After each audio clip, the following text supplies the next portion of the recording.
ঠাকুরের কোনো এক ভক্ত বলছেন, তিনি সামনে উপস্থিত ছিলেন। সেই ভক্ত বলছেন যে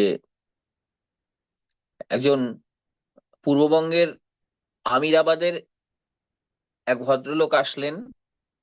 শ্রী শ্রী ঠাকুরের পিতৃদেব সেখানকার কাছারিতে নায়েবের কাজ করতেন।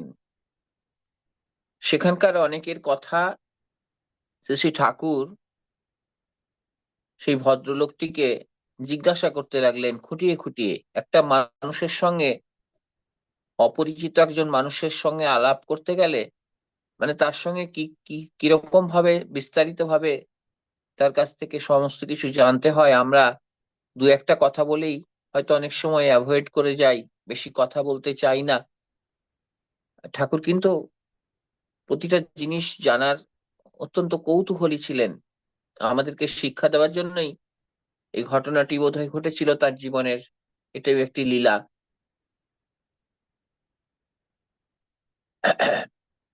ঠাকুর তাকে জিজ্ঞাসা করছেন যে কাছারি ঘরটা আগে যেখানে ছিল সেখানেই আছে? ভদ্রলোক বলছেন, হ্যাঁ। ওর পূবের দিকে ছিল পোস্ট অফিস? ভদ্রলোক বলছেন, পোস্ট অফিস এখন নেই। নালাটা এখনো আছে, যে নালাটা মেঘনায় গিয়ে পড়েছে, যার পাড়ে ক্যাপলা গাছগুলি ছিল।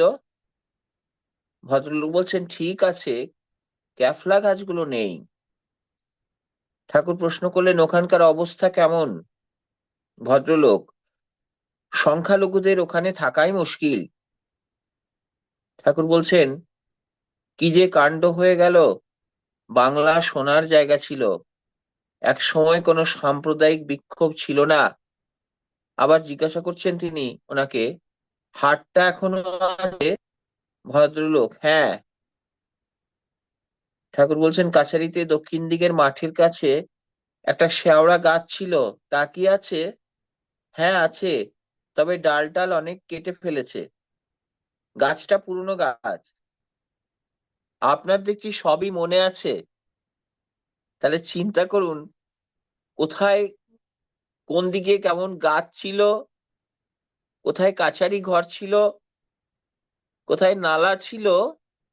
পরমপিতা যেন চোখের সামনে সেই পুরোনো দিনের স্মৃতিগুলো তার চোখের সামনে যেন ছবি দেখতে পাচ্ছেন, আর ওনাকে খুঁটিয়ে খুঁটিয়ে জিজ্ঞাসা করছেন যে ক্যাফলা গাছ আছে কিনা, ওই নালাটা আছে কিনা, দক্ষিণ দিকে একটা শেওড়া গাছ ছিল সেটা আছে কিনা। এবং ভদ্রলোক বলছে যে আপনার দেখছি সবই মনে আছে। ঠাকুর বলছেন, নদীর ধারে যে একটা হাট মিলতো তা আছে? হ্যাঁ আছে, হাটের ধারে বট গাছ তলায় একজন সাধু বসতো। ভদ্রলোক বলছেন, না, উনি এখন নেই। লাল বিহারী ঠাকুর ছিল? নেই। ওর ঘরের পিছন দিকে একটা পেয়ারা গাছ ছিল। নালার কাছে কাছাড়ির দক্ষিণ দিকে যে গ্রামটা ছিল, কি নাম ছিল তো? ভদ্রলোক বলছেন, নবীনগর। হ্যাঁ, ওখানে একটা স্টিমার স্টেশন ছিল। নবীনগরের আশেপাশে বহু স্টিমার স্টেশনের নাম শ্রী ঠাকুর একে একে বলতে লাগলেন। ভদ্রলোক বলছেন, ওইদিকে বাড়ি হয়েছে।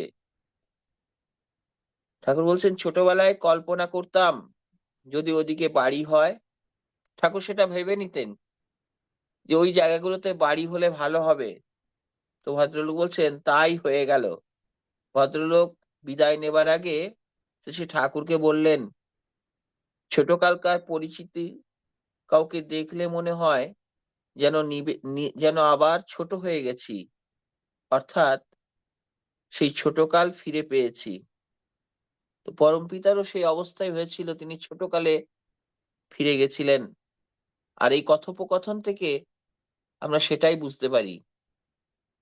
জয়গুরু, তার প্রতিটি কথার মধ্যেই আমাদের শেখার অনেক কিছু আছে। শুধু কথা নয়, তার চাউনি, তার আলাপ আলোচনা, প্রতিটি কিন্তু আমাদের শিখবার আছে। জয় গুরু। প্রিয় পরমের আতুল চরণে প্রার্থনা জানাই সবাই ভালো থাকুন। জয় গুরু। জয় গুরু।